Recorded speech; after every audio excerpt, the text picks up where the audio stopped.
যদি নিরপেক্ষ বলি যে তারাই মনে অনেক জিনিসটাকে অনেক বড় করে দিচ্ছে, আসলে এত বড় জিনিস এটা না। আমার সেন্সে এত বড় জিনিস হইতেই পারে না। শিল্পী সমিতি 500 ভোটার, ফিল্ম ক্লাবের 650 ভোটার, ফিল্ম ক্লাবের সমস্ত মানুষ সমিতির মেম্বার আমাদের ফিল্ম ক্লাবের, যেটা বর্তমানে আমি সেক্রেটারি। আর শিল্পী সমিতি তারা তারা তো সবাই তো শিল্পীরা তো বড় কথাই তো বলে যে শিল্পীরা নর্ম ভদ্র, হ্যাঁ, কি এই কি নরম মনের মানুষ, হ্যাঁ বলে। তো তাদের এই সমিতি এত ঝামেলা কেন, এটা আমার খুব খারাপ লাগে। ঠিক আছে, আপনি যদি শিল্পী হতেন তাহলে এই শিল্পী আল্লাহ যেন আমাকে কোন প্যানেলটা বেশি আল্লাহ যেন আমাকে শিল্পীরা না বানায়। ভাই ডেড বডি সিনেমাটি একটা প্রশ্ন, সেটা হলো যে সম্প্রতি আমরা দেখেছি আরেকটি হরর সিনেমা মুক্তি পেয়েছে এবং সেখানকার প্রডিউসার কিন্তু অফার দিয়েছে যে আপনি একা দেখলে এত লক্ষ টাকা দিব। আপনি এই ধরনের কোনো অফার সাধারণ দর্শক আমি এসব ফালতু কথা বলি না, এসব ফালতু কথা বলার সময় আমার নাই। হ্যাঁ, আর ফালতু কথা বলে পাবলিসিটি করতে হচ্ছে না। বৃক্ষ তোমার নাম কি, ফলে পরিচয়, স্ক্রিনে যায় দেখবে।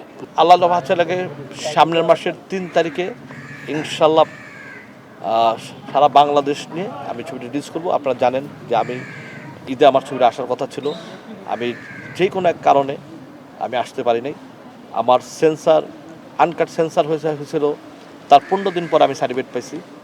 যেখানে আনকাট সেন্সার হওয়ার একদিনের ভিতরে আমি সার্টিফিকেট পাওয়া যাওয়ার কথা, সেখানে 15 দিন আসলে ট্রেলার যেখানে 2 ঘন্টার ভিতরে আমাকে সার্টিফিকেট দেওয়ার কথা, ট্রেলার পাইছি আমি 16 দিন পরে। মানে আমার 1 মাস 1 দিন খেয়ে ফেলছি।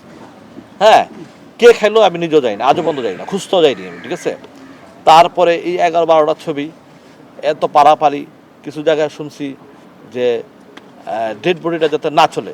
ঠিক আছে, তো এটা আমার বেশি ভালো লাগছে। আমার কাছে ডেড বডিটা ভয় পাইছে, যেই জন্য এই কথাটা বলছে। 3 তারিখে ইনশাল্লাহ সারা বাংলাদেশের হলে চলবে এবং আমি বিশাল পাবলিসিটি করবো আমি সেদিন, মোটরসাইকেল নিয়ে ঢাকা শহর কেরানীগঞ্জ নিয়ে। হ্যাঁ, মোটামুটি আমার যারা ছোটো ভাই ব্রাদার আছে, আমার যারা ভক্ত আছে, 200-300 মোটরসাইকেল থাকবে থেকে আমি এটাকে নিয়ে একটা